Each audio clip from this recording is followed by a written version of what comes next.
Hey, Ethan. Good morning. Good morning.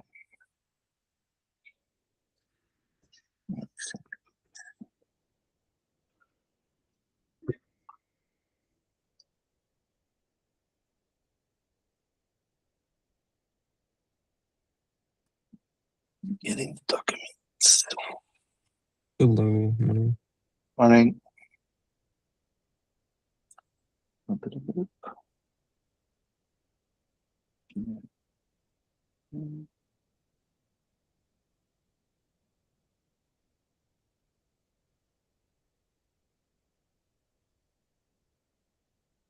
You see my screen?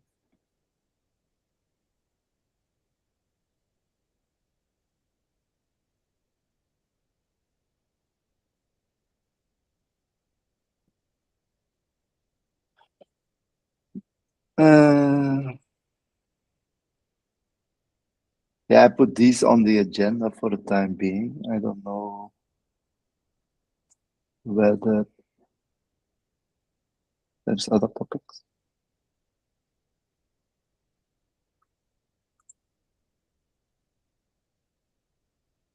So one is the release plan, then yeah, I put this repo. We can move the order. We can change the order. This mono versus split repo. Then CNCF, I don't know whether Gurgly is there. Then Silva. And then the secret handling, right? And I added this action for the action then ordering, right? Which we started to discuss the other potentially, let's say, bigger topic.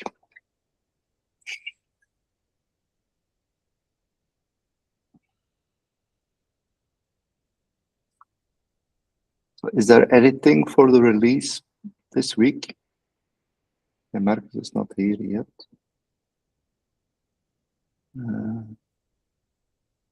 So anything on the release plan that we need to pay attention to? Well, not that I'm aware of. Okay.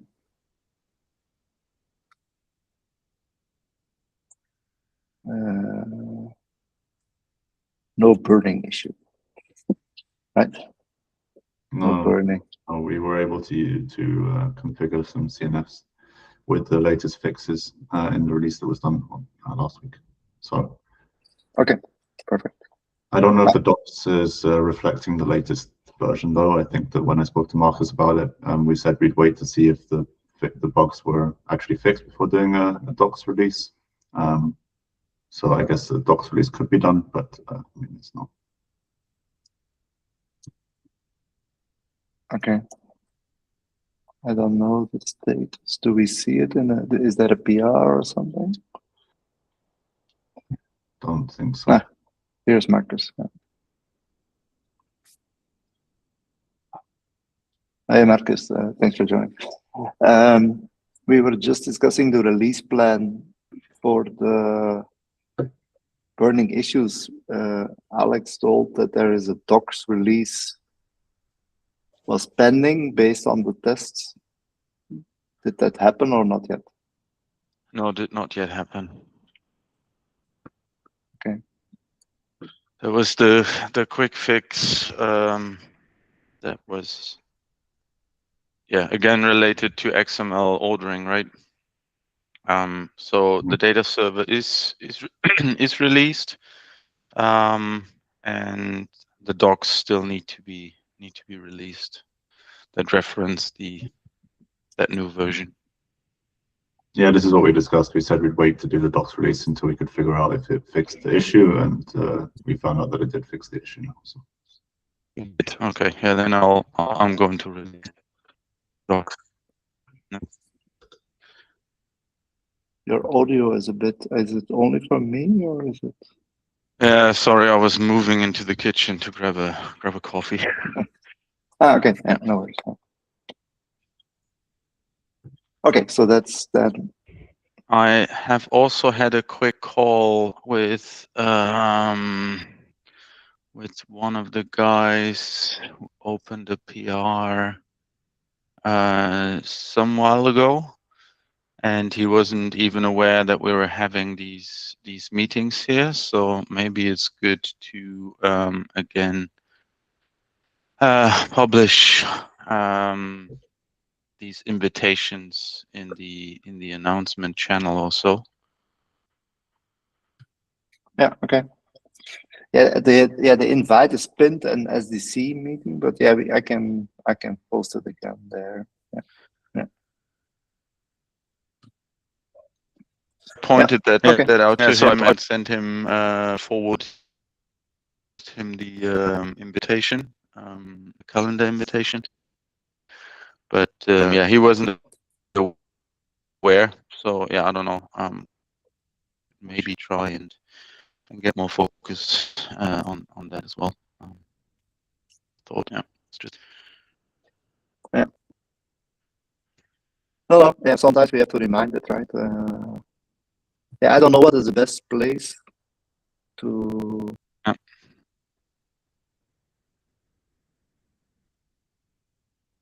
So, okay. Yeah. He was the Ognos guy, France Research Net from what is it? Yeah,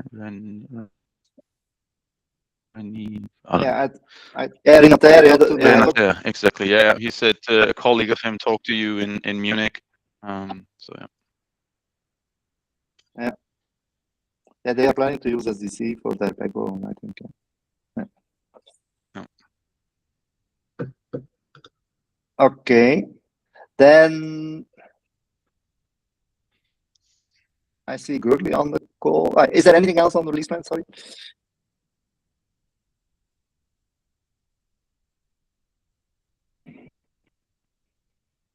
No. Okay, so maybe we should first discuss the CNCF part, right? Is Gurley, you're on the call?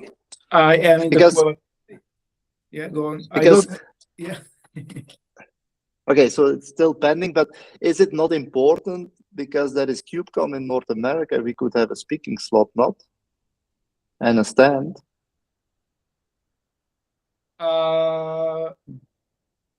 You mean if we would be in CNCF? Yes. It is a possibility, but I think we already missed the deadline for applying. I can check if we can still have a slot.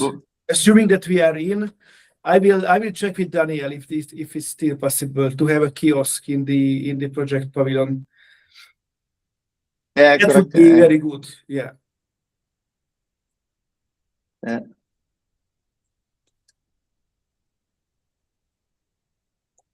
Because at least, yeah, we have something to tell, right? So I mean, we have to spread the word, is what I'm trying to say, right? Yeah, absolutely. Right. I will double check. That's a good idea.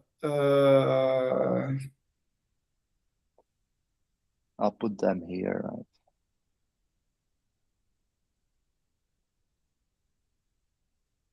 Or should we? Yeah. Yeah, the other one which I had is the Silva Hackathon. I don't know whether there's others. You send a note on the hackathon, Alex, right? A note? No, we have a discussion inside our team today about topics for the hackathon, but that's okay. A bit different, I think. I think one thing I spoke to Joel Strudler. He said he's on our side organizing, part of the organizing team for the hackathon. So if there are questions about how we could do support or anything like this, then to reach out to him. Yeah, the question is, what do we have to do to be part of the hackathon is basically my question. Or first of all, do we agree that we should be part of the hackathon? And if so, how do we ensure that we are there? Right? I think that's the, I suppose we could be supporting in case that there are some issues. I'm not sure what the role we would play would be. I mean, I don't think that the topics are completely set yet. I think that's part of what we're going to be doing today. Yeah, because so the way I understand, typically a hackathon is you come with a problem, right? So typically you propose a problem, right? Then it has to be accepted or not, and then once you have if people accept the problem, you have to support the hackathon with respect to the problem statement, right? So that's how my understanding typically is for a hackathon. So the first step is to have a problem statement that the community or the team that organized the hackathon agrees with, that would be a topic that they would be interested in exploring, right? So that's my how I understand these things. I think what they're doing is that you have to create pull requests against the working group 6 repo in GitLab, and there is a subpage for the hackathon. Maybe if I share my screen, I can show what I mean here. My screen, this screen.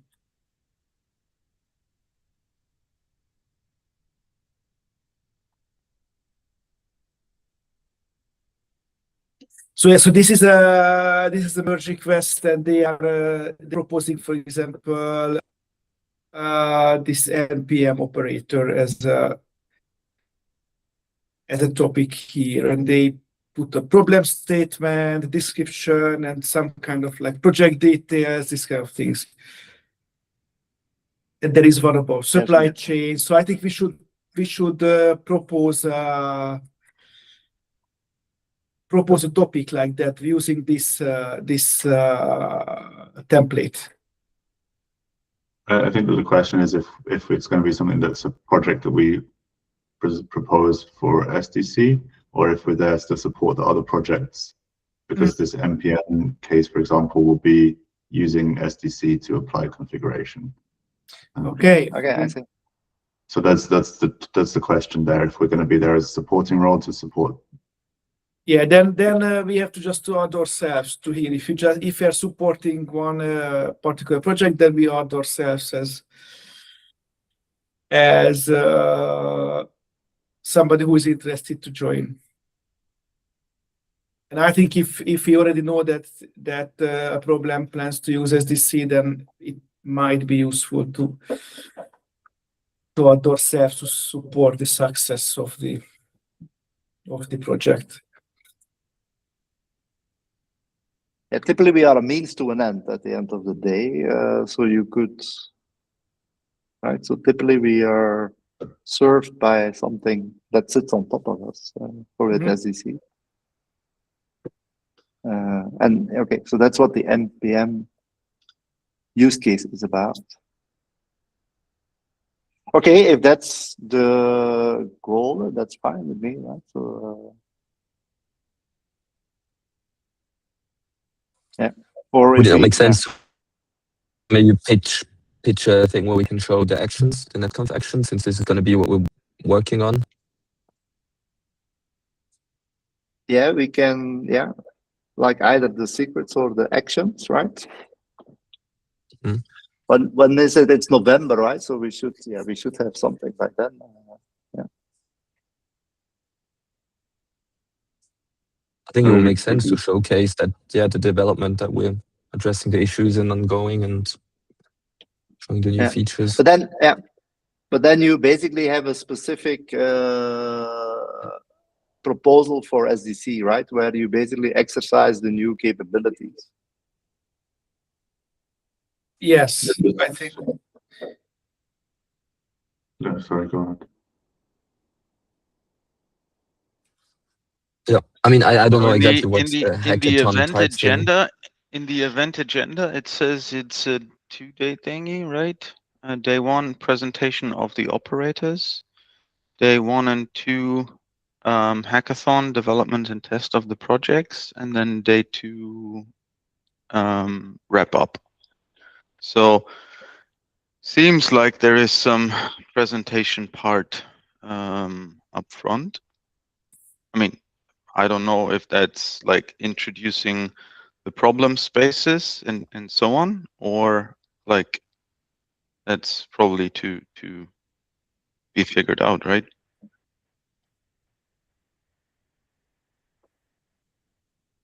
Yeah, I So think no, it's not that elaborate yet, the agenda to know, but I would guess that this day one is more like, like a generic introduction of what these tools are capable of. So this could be like a more like SDC 101 kind of presentation from our side. Yeah. My question is more, is someone willing to take the lead to sort this out and then come up with a proposal? Or Yeah, I think maybe we can do something on our side, Alex. No, because I mean, we can even provide the use case then if we want to showcase, one of those things, actions or secrets. I mean, either implement it during the hackathon. I don't know if we implement that then during the hackathon to actually do it with, for example, with the DevOps engineers, or we just prepare something. See, the first thing we have to do is prepare a proposal here, right? And then see, we can support, right? So you don't have to do all of it. So the idea, the thing that we want to do right now is basically propose something, and then so take the lead to do a proposal, and then if we are accepted, we will support with more people, right? So it's not that the person who proposed it has to do it all. We will support it as a team at the end of the day. But my question is, who could lead us to be participating in this event and do a proposal? That's, I think, the first step that we have to do. If nobody leads it, typically, that doesn't mean it doesn't happen, but the chances are lower because everybody looks to everybody. That's my ask, basically, is if someone could take a lead to do a proposal to be participating, and that could be both supporting as well as a lead. So supporting use case or a lead use case, right? We could do either one from my perspective. I would surely join in properly with supporting and so on, but I don't see myself in the position to lead something here because I don't know the working group and the whole area. But yeah, be reassured that I would fully join in if someone can take the lead, please. Yeah, I can do the, let's say, making the connection to the working group 6 part and all of that. So that but part someone should make the proposal, I think, right? Agreedly, right? So you can help facilitate. Yeah, somebody should. Yeah, I can take the lead on like organizing to build the proposal, but I don't have the technical knowledge to actually write it, so I would need your help to do it. But if I can get, the domain level knowledge from you, then I can do that. But I will be out in the next 2 weeks. I don't know if I think it's not a big problem if we are proposing, I don't know, around August. Yeah. But if this is okay, then I can take the lead. Let's say like project management, like organizing people, not doing the actual work, kind of lead that I can do. Okay. Yeah. Appreciate that. Fabian, would you be willing to take the lead to come up with a proposal?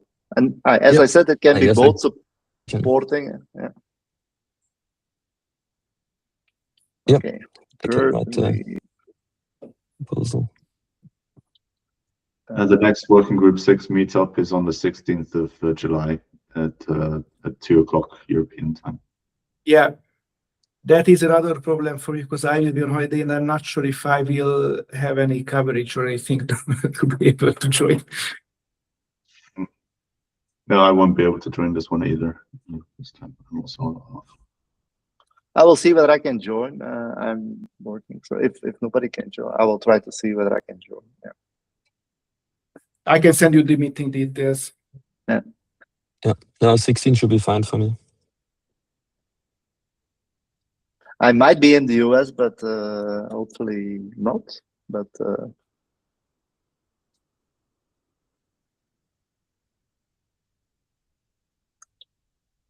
okay. Okay. Anything else on community? So there is the Swiss Network User Group meetup again on the 26th of August. And so if someone is willing to present a topic about SDC, you're very welcome. Okay. And when is that? Where is that in Swiss? So it's in Rapperswil, so it's close to Zurich. It's like a 35-minute drive with the train from Zurich around train station. Okay. And we have to submit the CFP. So yeah, the CFP opens this week exactly. But we can also discuss that offline if you want to. Yeah, I think the 26th of August, I am probably able to do it. I mean, it would be very nice, yes. I owe you one. I owe you one because I built that. Yeah. Yeah. I mean, I'm pretty sure that Nokia is sponsoring another event next year, so no hurry, but right? for me, for me, it's not about the sponsoring. It's more about I think it would be very nice to introduce SDC to a broader community, right? So that would be very nice. Yeah. Okay. Let's see. Yep. Thank you. All right. Other topics that we had. I don't know which order we want to tackle them. Anyone has a preference? Which one we tackle next? No. Maybe let's start with secret handling, right? Because we want to get this on the board, out of the door. So Marcus, just a quick one. Should we also add the securing the gRPC portion of the API just as an item here in the agenda? This PR that I did for the cert manager generation, or No. The proposal that I sent you, the markdown, because the gRPC API is there's no authentication, no nothing, right? And we need some sort of authentication also in as a second step to the to this sensitive data handling, because no one would be able to get unredacted configuration or deviations out of the API, right? So we basically, in my view, we need to come up with something that from the client all the way to the data server gRPC service is like does some sort of authentication or authorization.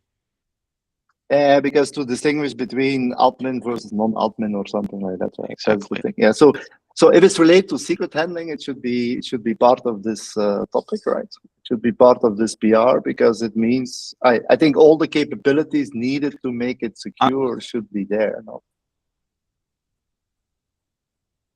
Yeah, I'm not sure. I think we should not like push it into that PR, right? No. It can become like part of the same release, but yeah. See, secret handling, this is not the PR, this is the topic, right? This is not the PR. Yeah, exactly. Then yeah, so all of these things should be there in my view. Authentication, but we should open an issue for these type of things, in my view, rather than putting them here, right? Yeah, and then okay, discuss I'll and put it in .github because it touches multiple things, right? So for these type of things, we should add them there and then see what is the right strategy to support these type of things. Yep. Rather than because that's when we capture them and we can have a history of the discussion and stuff like that. But But they should, in my view, yeah, they should be discussed in this topic. Yeah. Yeah. Okay, I'll open that up. I have sort of a proposal using Cert Manager to generate MTLS certificates for client authentication, and then like push that through via a kubectl SDC through config server towards data server, and then data server does the authentication and so on, and authorization, and then Let's send discuss stuff it. back. But I'll open. Yeah, I just wanted to like give these two sentence, and then yeah, I'm going to open that up as an issue.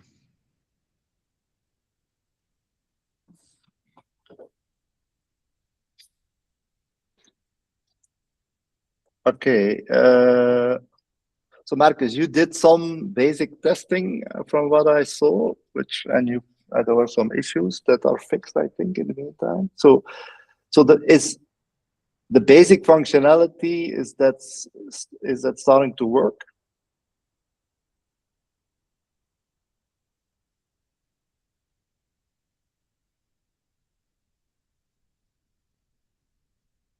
Marcus? You're on mute.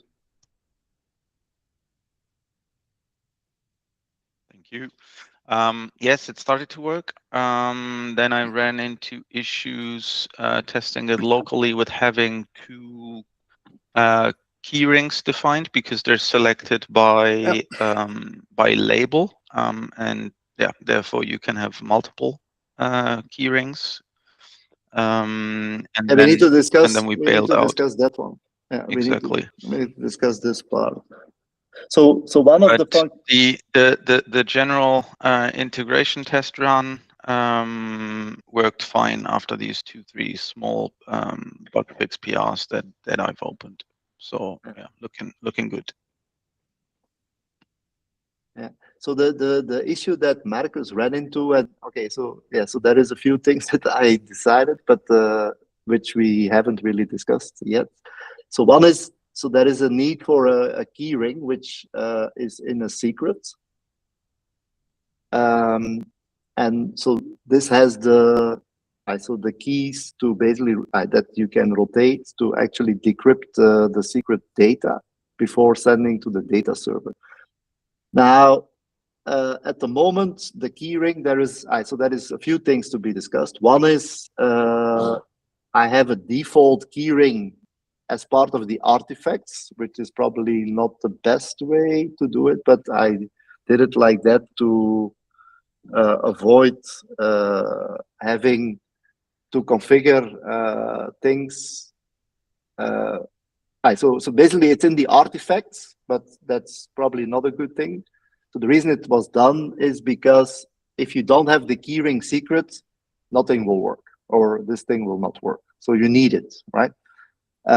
Of course, it is better that it's outside of the artifacts because of the security issue, because there is a key somehow that is exposed, so you should probably do it outside. And then that's number one. And number two is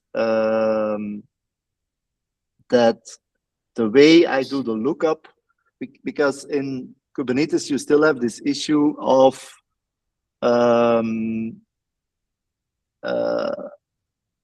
figuring out which one to pick. And because you cannot look at the content, but only at the metadata header, right? So, and I took a label to actually look it up, but given that you can have multiple labels potentially on a secret, that's probably not the best strategy. The same label multiple times, you mean? Yeah. You can have the same label across multiple secrets, and then the question is, which one do you pick, right? So there is probably, we need to see whether there's a better. Maybe we could. So the alternative is to fix the name and make the name configurable through an environment variable or something like that. But so there's a few things there that probably are to be refactored or to be agreed upon how we do that properly. So one is basically I think it's good not to be part of the artifacts, but then it means that you need to supply it before the system can work. But I feel that's okay, right? Or we can probably work around that. And then the second thing is, how do we name it and look up that secret? So one could be an environment variable that we make configurable in the artifacts. And then the metadata can be the name. The namespace is anyhow fixed because of, so it has to reside within the config namespace, so where the config is defined. So I don't think we should allow changing that. But the name, so either we make the name fixed, but through an environment variable, or maybe something else. So that's one thing that we need to, let's say, agree upon.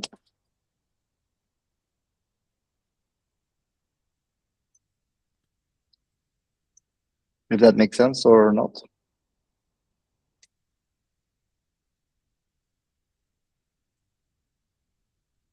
So these are the two things, I think, Marcus, right? That you saw, right?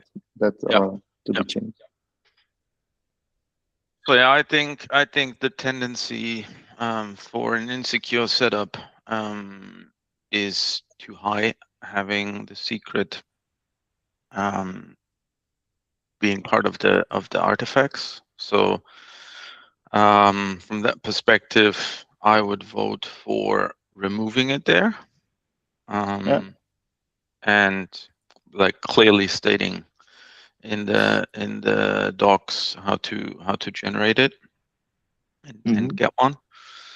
And then the lookup thing, yeah, I think it's reasonable to choose a set name and make it again configurable on the SDC side. I think that's using an environment variable.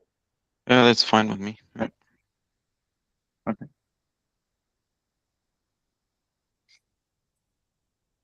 Okay, so then I'll try to get these things resolved, right? So what else is pending? It's authentication. So we need to look at how to do this properly, leveraging Kubernetes stuff. That's why, like even today to config server, the authentication is somehow coming in via an authentication flow, right?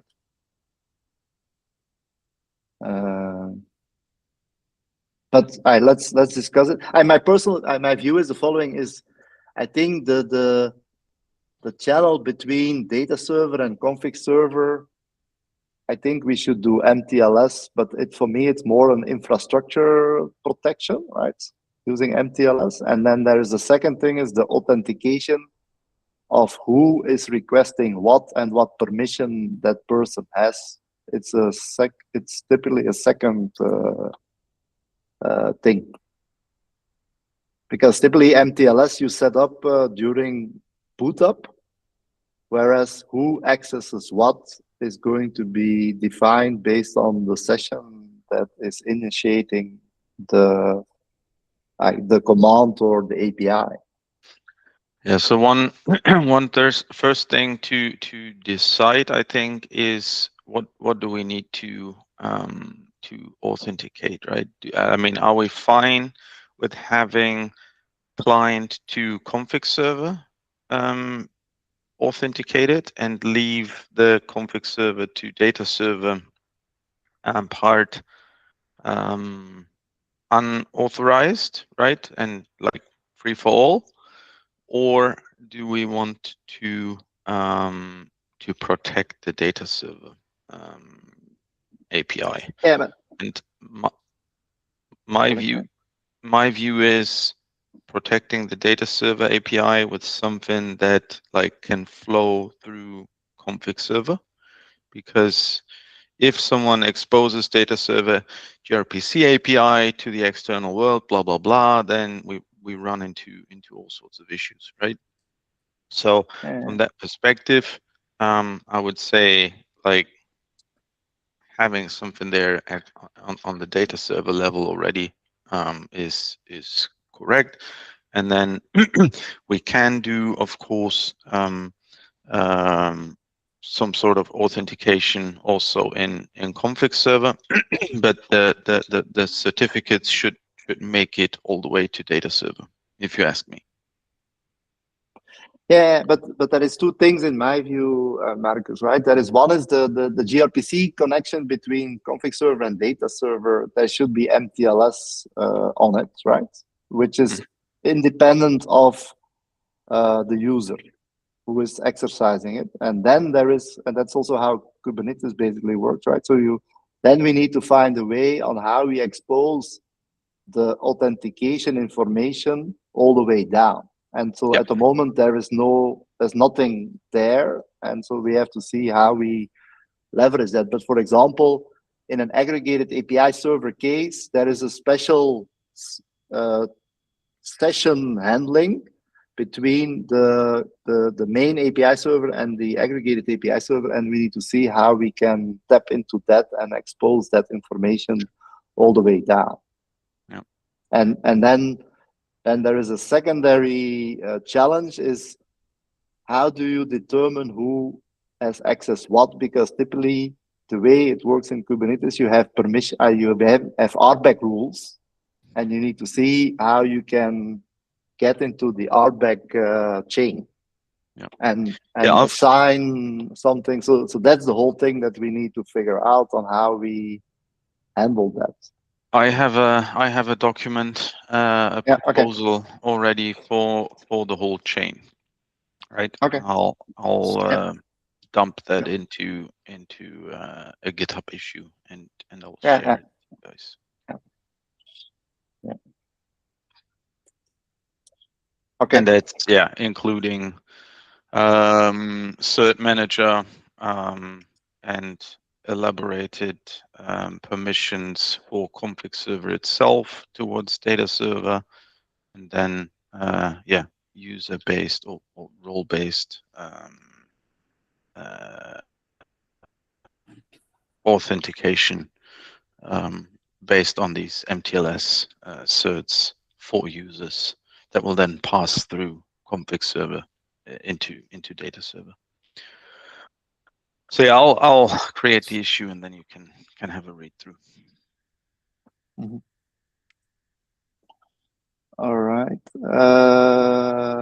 Okay. And then I don't know. Have you guys, like last week I was a little late or dropped out because of the updates. Did you discuss the cert manager for the creating a certificate for the aggregated API thing, Alex? No, but I will have a look at it. So it's still, I thought I could get it done on Friday, but I had something else. But I will have a look at it this week. Okay. All right. Then, so let's maybe first do the action ordering, right? Because that's where that's pending. So,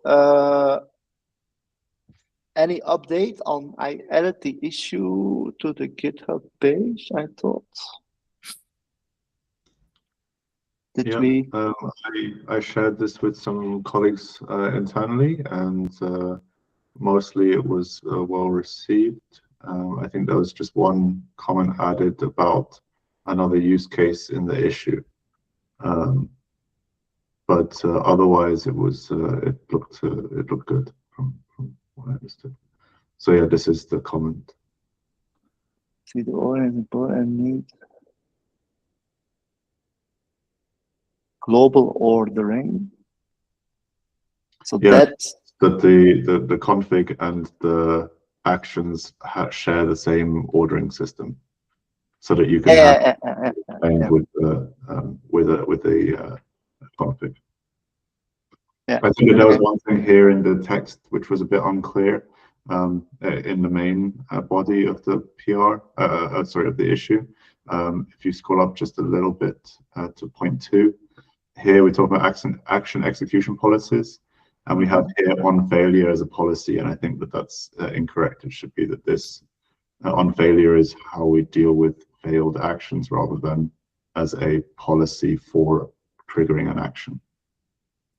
Yeah, correct. So this, yeah, correct. So that was meant actually. It's basically on failure is basically, yeah, you can either, so when an action fails, you can, so the idea is here to either proceed or fail the whole thing, right?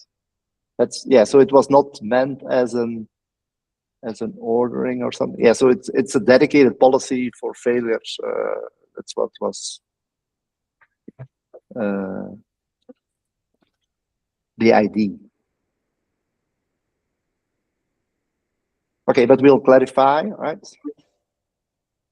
But okay, there seems to be a sentiment that this might, so we need to flush this out then going forward, right? Okay, but that's good. Then we have at least a basis to build upon, right? And then we can flush out some details, maybe, yeah. Yeah, and the other thing that they wrote was, if you can scroll down to the comment, some more things where you can have conditional options. So as a policy, you do it based on, let's say, here they are interested in events, but there's, for example, that the config was run, was applied once, or then it was applied later, or yeah, there was then a talk, okay, if we do a one-time action, so like a one-shot as well. But I think that this is, yeah. The start of tracing on the node has to be done by the user. Yeah, we need to probably flush out some examples, right? From the moment we have a proposal, flush out some examples, and then figure out yeah, what to do from there, right? I think from the moment we have a proposal, we can see, okay, this is good, this is bad, and then, right, we should, would that be the way to go? Is that we come up with some, I would say first the proposal on how the API would look like, right? Mm-hmm. And then we can see based on the API design how yeah, how we would how this would work then under I would say, like, you design the API, then you look at what should happen under the covers based on that API, and then we have to flush out between config and data server what to do there, right? And then try to see whether we have all use cases covered, or where we need to do some refinement, or we could even phase it potentially, right? At least, so we could also phase it to say, okay, let's do this as MPP, and then we extend it as we go along. But yeah, so my proposal would be to flush out the API, like the CR, the CRD-ish things, because for me the main one that needs to be, so in config we need to add an order or something like that, right? Somewhere an order field, and then use the same order field in actions, and then flush out the action CR, right? And then with all the parameters like failure policies and init versus continuous or something, and yeah, so those type of things. I think there was also a question about what the initialization and recovery is as well. Okay. So maybe that's something worth having a discussion about. Or at least just in here to clarify what that means, because they were the engineers thought when they read through it that this was related to the CNF rather than from the internal SDC part. Okay, yeah, just between us, what the recovery initialization means is that if we discover a new target, the first thing that we do as part of the flow is we try to recover. So basically when there is the target gets disconnected for whatever reason, or upgraded, or blah blah blah blah, so we rediscover the target, we reconnect. The first next step that we do is is what I call at the moment in the code is the recovery. So we try to reapply the config that was set before. Yeah. And that's what I meant with recovery. So it's basically the first thing that you do when you connect to the CR backend. So in the case of actions, if you have a one-shot action that needs to happen before anything else, it should fit into that bucket somehow, right? So for example, initialize a database or something like that. So what it would happen then is we reattach to the target, and then the first thing that config server will send to data server is first the action, if it's an init action, plus the config that was that succeeded before. And then if those two succeed, then we continue with the rest of the system. And then the target is declared as up, and we can proceed to normal mode. That's kind of what this recovery init thingy is. But yeah, I can clarify that in the text if need be. But yeah, just between us. Yeah, this is what I explained more or less then, or up to a point. But yeah, I think it'd be good to have this also cleared here. Yeah. Okay. Just as a side note, I'm taking a look at stuff here, and it seems like just from a wording perspective, right? There is actions and RPCs in Yang defined.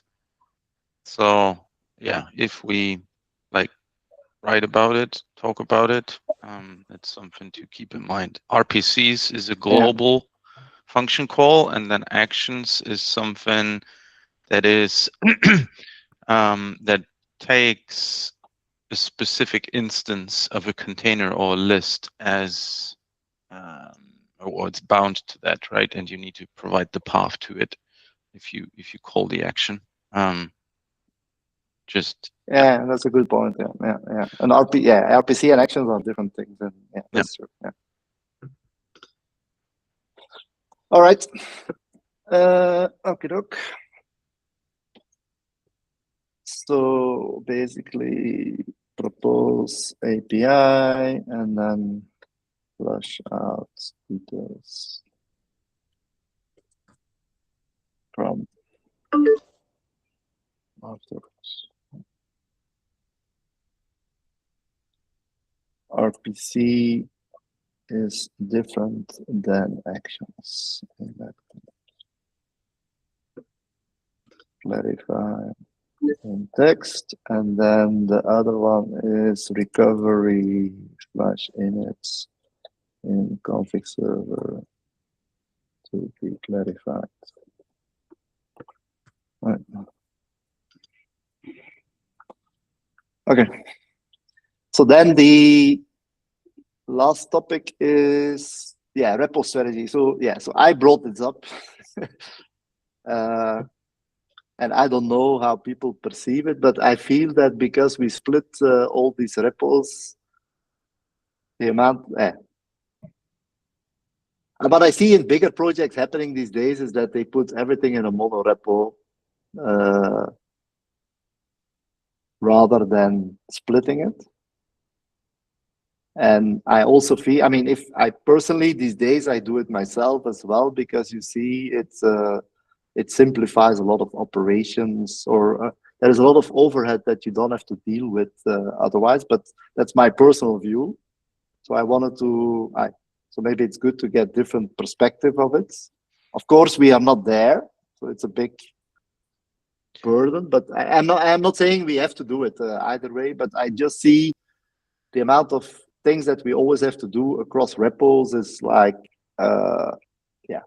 I'm wondering whether it's worth the effort given how small we are as a team to maintain it. Is it a mono repo in a sense of everything sits in one repo, or because Kubernetes, I think they have also repos for the different components and so on, right? Like, do they copy What- that stuff out into the smaller ones, or do they do it the other way around, like merging the smaller ones into that single one with the git ref, like a sub, what's it called? So in Kubernetes, they develop in a monorepo, and then they have a tool to split out stuff for convenience. Because the problem with Go is that if you import something in Go, you import the whole freaking thing, right? So it becomes bigger, but I don't think we even have that issue at the moment. But yeah, so what in Kubernetes they develop in a monorepo basically, and so what they did is they took out some of the integration stuff, but we don't have that problem ourselves, right? But so the development all is in a single repo. Okay.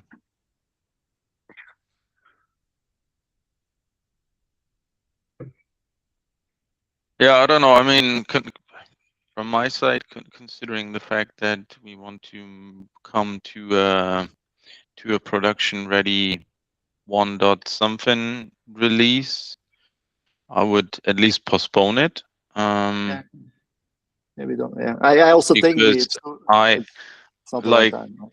getting all the repo actions and everything back up. I think is a major pain. Because it's kind of working right now. But yeah, I don't have too much of an opinion on the final goal that we want to achieve here. Or we can discuss it after we have 1.1. I do agree with you, right? So this is not something we have to tackle right now because we have to first get to 1. I agree with that, by the way. So we could leave it like that, right? That we say, okay, let's have a look at it once we have 1.0 out of the door, and then take it from there. Yeah. Anyone else? I agree with this. Yeah. Okay. Then, okay, let's leave it like that in that case. Anything else from anyone?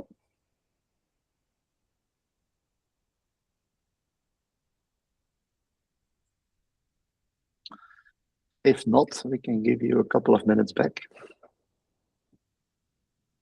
Thanks. All right, cool. Have a Thanks. good week, everyone. Cheers. Bye. Bye. Bye.